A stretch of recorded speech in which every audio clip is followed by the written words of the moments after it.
prepare na ba lahat for tonight's event? We need to be organized. It's important that we make good impression. Well, nakahanda na lahat ng AVP. Good. I want to review all the AVPs. Gusto mo makasiguro na tama ang lahat. Siguraduhin nyo na mas maganda presentation ko kaysa kay Fredo. Yun ang sigurado, sir. Yes, sir. We'll be expecting you. Okay. Goodbye. Oh, okay na, ayos na yan. Okay? O, kompleto ang darating lahat ng kliyente natin mamaya, ha? Siguraduhin may nakatutok sa kanila, bawat isa. Okay? I'll be counting on you guys, ha? Alright. See you later. Teka to, babalik ako mga 6. I'll just have a quick shower, okay? Alright, good luck. Kaya natin yan. Ha? Okay? Kompleto na lahat, ha? Yes, sir. Good.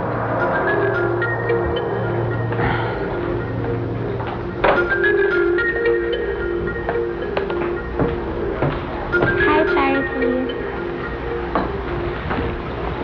Hi, Fredo.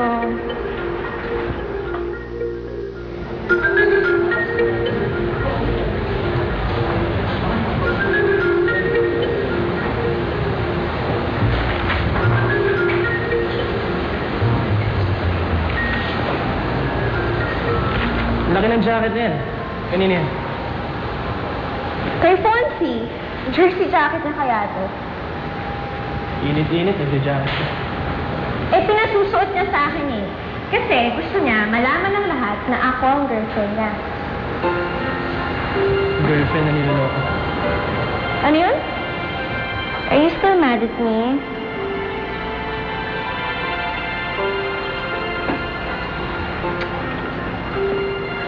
Fredo, I'm really sorry. Dahil lang naman sa sobrang pagselos ko, kaya ako natarayan si Isabel eh. But if you want, pupuntahan ko siya ngayon. I'll apologize again to her. Hindi na. Ako nang bahala sa kanya. Fredo, I promise, hindi na ako magsiselos. Okay? Okay. I love you at ayoko na mag-away tayo.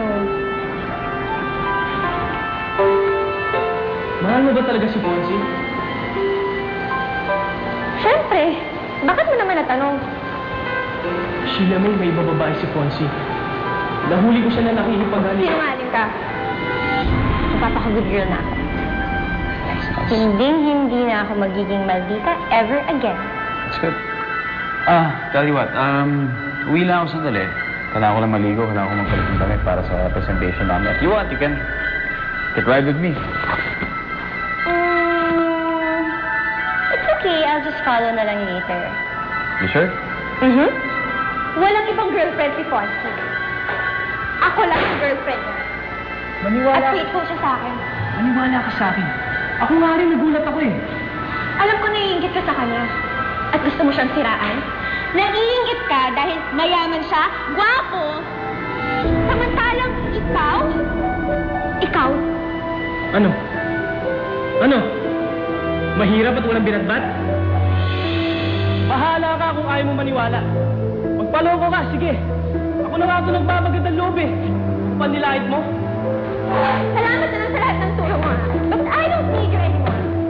Hindi ko kailangan ang tulong ng isang sinungaling na tulad mo.